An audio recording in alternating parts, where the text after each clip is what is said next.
charter, the reorganization does not call for any of the backup that you so mentioned. It just gives anyone the ability at any time to ask for a reorganization. Yes, you're right. They don't have to make any statements beyond that. It's not a sanction. I don't find it to be a sanction. Well, it is a sanction. Well, it's a sanction in your mind. It's not in my mind. And that's the only mind I have. Well, it's the only mind I have too. Okay. And it's not a sanction in my mind. I just think that the board will move smoothly and more efficiently. That's all. And that's all I need to say. So I'm putting a motion out there to make Ian Baldwin the chair. Well, actually, we have to vote on the reorganization, and then if we were to vote for it at the commencement of our subsequent meeting after the motion was made, we would reorganize. Where does it say that?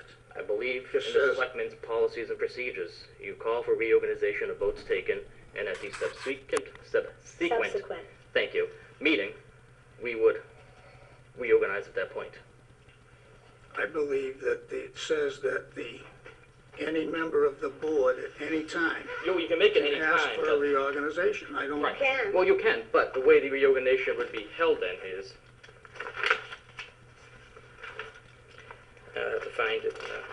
I have a copy of the operating procedures. I don't know, is it in here? Yeah.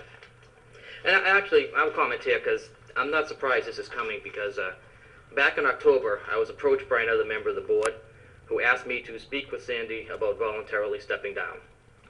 I had the conversation with Sandy, and I went back to that person and told them that she was not going to voluntarily step down. At that point, I was told that there were other members of the board that were unhappy with her.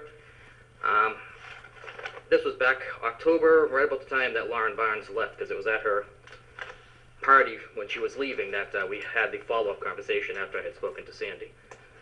I was told at that point that it would be in her best interest to step down to avoid any potential recall activity.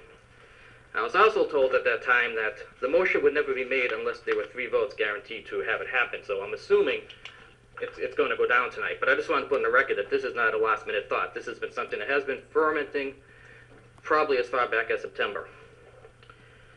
So I'm not going to offer any defense of Sandy. I'm just going to say I agree with her.